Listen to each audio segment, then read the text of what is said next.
कि आप भीतर से अपने आप को बड़ा करके देखिए, बाहर से बड़े अपने आप होते चले जाओगे। आप गमले का पौधा मत बनो।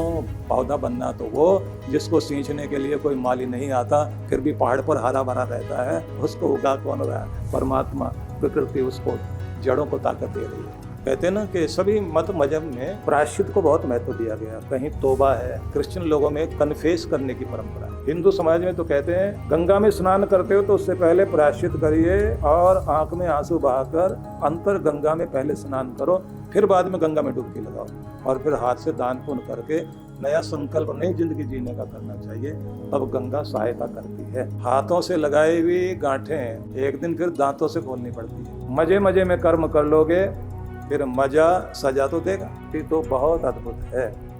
जीवन में आएगी तो चमत्कार तो करेगी।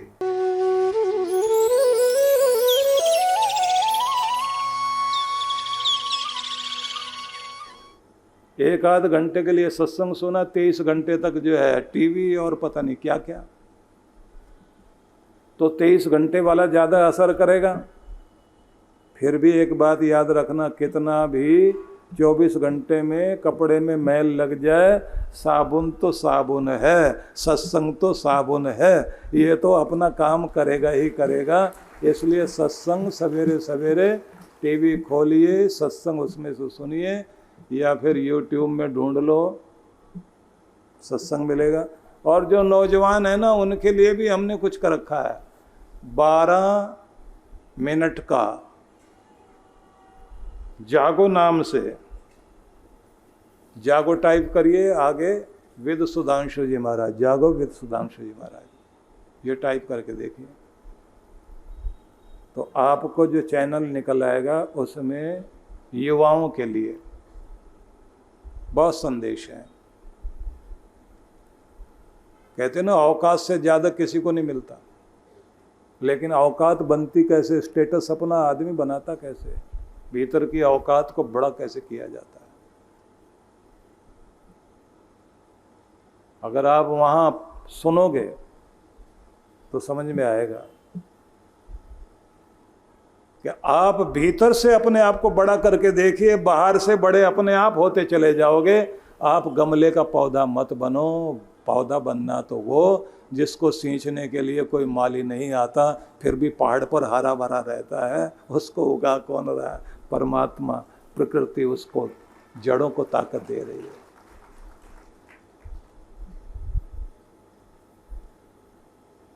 प्रेरणा के शब्द मिलते हैं ना, तो आदमी के जीवन में शक्ति आ जाती है। तो भगवान ने कहा, जो कुछ करते हो, जो खा रहे हो, उसे अमृत प्रसाद बना लो और मेरे अर्पण करते जाओ।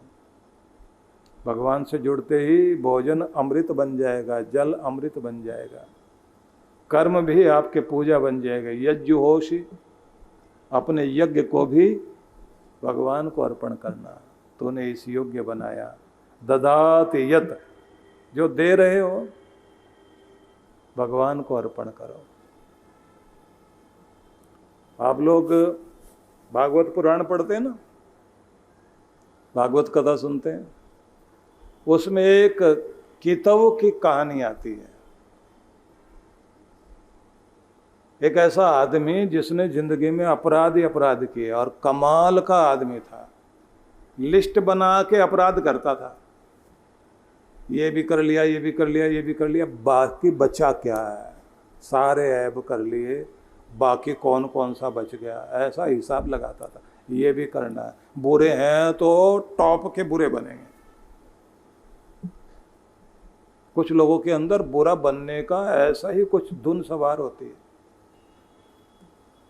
क्योंकि एक तो जो सुविख्यात होता है उसका नाम होता है, और एक जो कुख्यात होता है उसका भी बड़ा नाम होता है। गिन गिन के अपराध करता रहा, हर तरह के अपराध किए, जिंदगी बहुत खराब कर ली। रात बीत गई नाच गाना देखते देखते वेश्या के घर में, और वहाँ से नशा करके बाहर निकल कर जा रहा था। हाथ में फूल की माला सुगंध वाली लपेट रखी, और नशे वाला आदमी सीधा तो चलता ही नहीं, टेढ़ा टेढ़ा टेढ़ा टेढ़ा सड़क के बीच में चलेगा और चलते चलते नाली की तरफ जाता है। और नाली में गिर जाए वहाँ और तो कोई नहीं आता, ये जो कुत्ते वुत्ते होते हैं ना, ये बहुत पसंद करते हैं ऐसे आदमी को।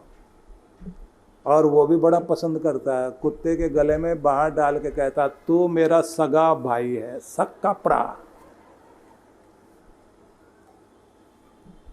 दोनों गले मिलके खुश होते हैं। तो ये भी नाली में गिरा हुआ, और गिरा भी तो ऐसे कि पत्थर लग गया सिर में, कीचड़ लग गया,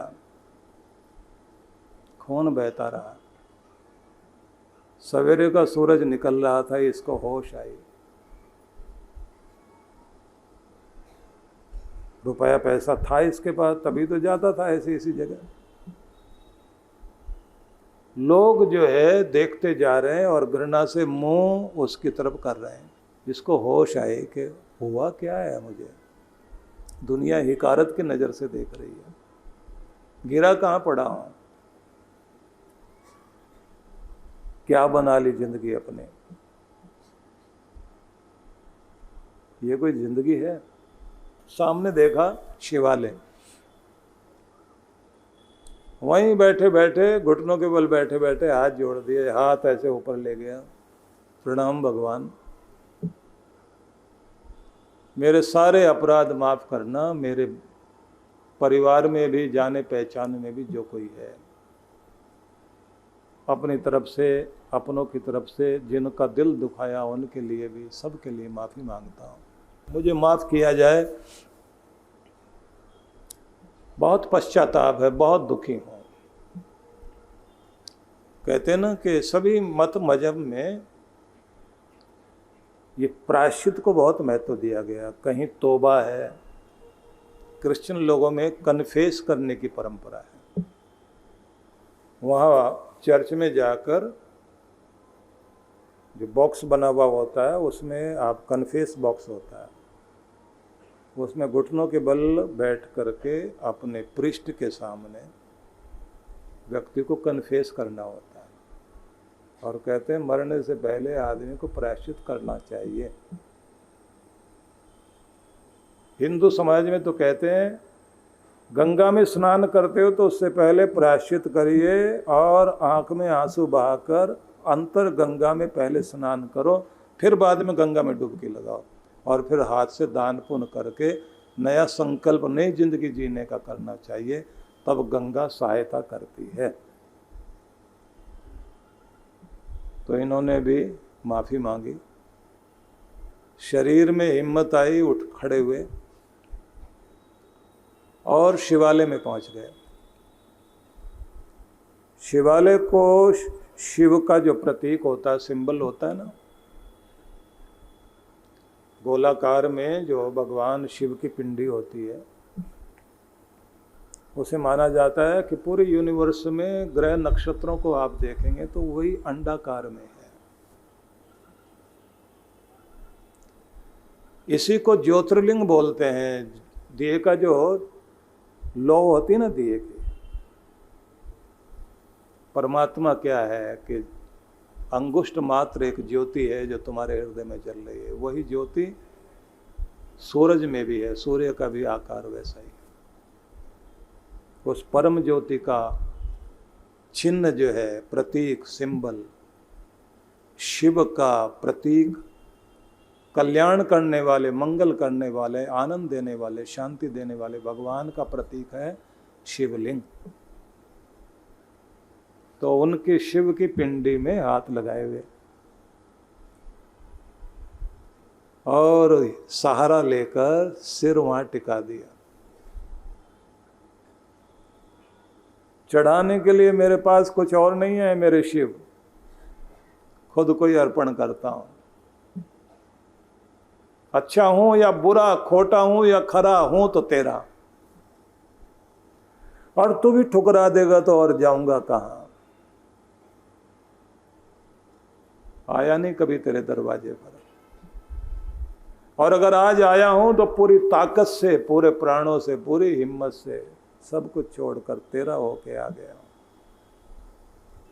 तूने हाथ झुकाई दिया मुझे, फूल हाथ में जो थे सुगंधित फूल वो रख दिए भगवान को और प्राण निकल गए।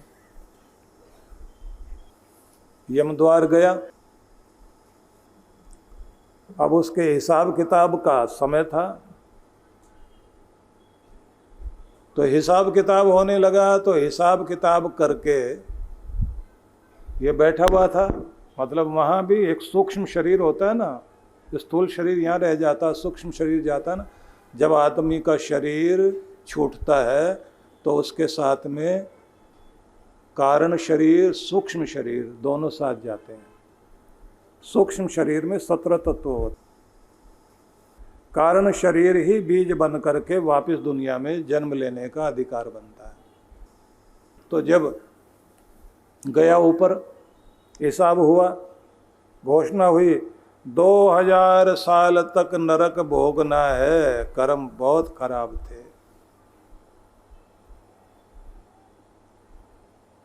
ये बोला ले चलो, जब किया है तो भुगतेंगे। कहते ना, हाथों से लगाई हुई गांठें एक दिन फिर दांतों से खोलनी पड़ती है। मजे मजे में कर्म कर लोगे, फिर मजा सजा तो देगा। तो कर्म का परिणाम सामने था। इतनी देर में घोषणा हुई, आखिरी समय में तुमने जो 2 पल के लिए भगवान को अर्पण किया था अपने आप को, वो भी बड़ा काम किया तुमने। प्रायश्चित किया सच्चे दिल से, पूरे होकर, और सबसे माफी भी मांगी जिन जिन का भी दिल दुखाया। और जिन्होंने तुम्हें बुरा कहा उनके लिए भी तुमने कहा कि सबको मैं भीतर से माफ करता हूं।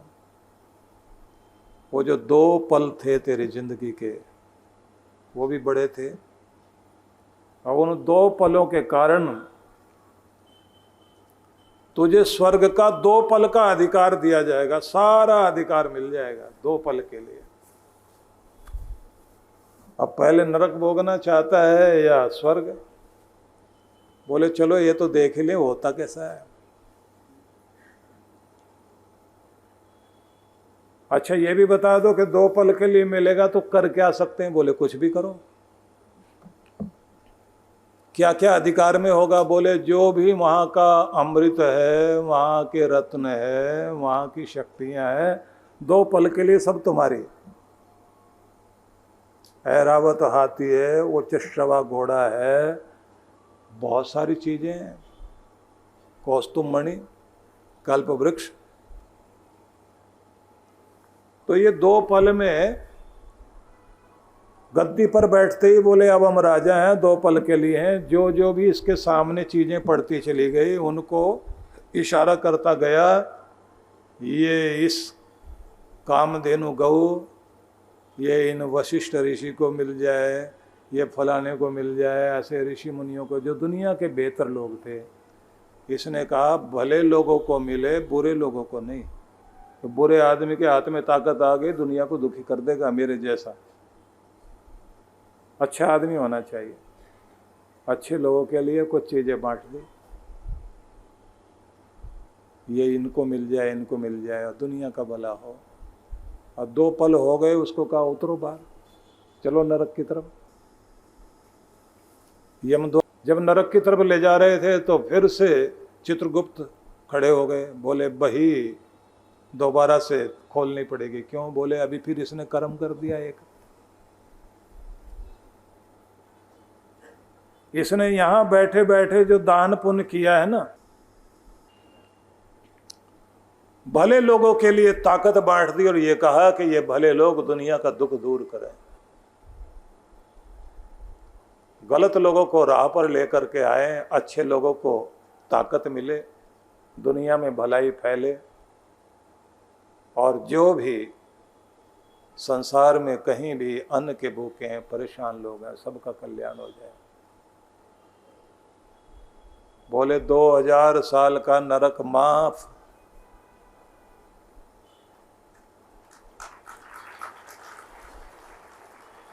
बोले अब क्या होगा? बोले अब फिर दुनिया में फेंका जाएगा। बोले कहाँ जन्म होगा? बोले राक्षस कुल में। महाराज राक्षस कुल में जाएंगे, फिर वही क्रम शुरू हो जाएगा जो अब तक करा हमने। बोले नहीं, अंत मति सुगति। अंत में जो व्यक्ति की मति बन जाती है, भावना बन जाती है, जहाँ से छूट जाते हो भगवान फिर वहीं से आगे लेके चलते हैं। तुम्हारा जन्म जहाँ होगा, राक्षस कुल में एक धर्मात्मा है, उसी के कुल में उसके बच्चे बनोगे जाकर के। तो प्रहलाद महान भक्त हुआ है, उसका बेटा विरोचन बन करके पैदा हुआ, तार दिया अपने कुल को। भगवान ने कहा जो करते हो मुझे अर्पण करो, जो खाते हो मेरे अर्पण करो, जो हवन भी कर रहे हो, अच्छा काम भी कर रहे हो, अपने और अपने परिवार के लिए मत सोचना, भगवान को अर्पण कर देना। मतलब भगवान, जनता जनार्दन, दुनिया, इस दुनिया के लिए, दरिद्र नारायण के लिए अपनी शक्ति का उपयोग करना। ददाति यत्, और जो भी कुछ दे रहे हो इसका फल मुझे ही मिले, नहीं, मेरा भी भला औरों का भी भला हो। यत् तपस्यसि, जो तप कर रहे हो वो भी कौन्तेय तत्कुरुस्व मद अर्पणम। कुंती पुत्र अर्जुन, सब मेरे अर्पण करो। तो रात में सोते सोते भगवान को अर्पण करते चले जाओ, सोने से पहले। ये समर्पण की वेला है। आज के दिन को, आज के अवसर को, आज के सभी तरह के कर्मों को भगवान तुझे अर्पण करके तेरा होकर सो रहा हूं। तो इसलिए आपको कहना चाहता हूं कि ये भक्ति तो बहुत अद्भुत है। जीवन में आएगी तो चमत्कार तो करेगी। तो हर दिन अपने उस गुरु को आमंत्रण दो, जिसके आने से जिंदगी में वो चमत्कार हो जाता है कि आप साधारण व्यक्ति भी साधारण नहीं रहते। ऐसा अवसर जब गुरु मिलते हैं तो मानना चाहिए कि ये जीवन का सबसे बड़ा सौभाग्य है।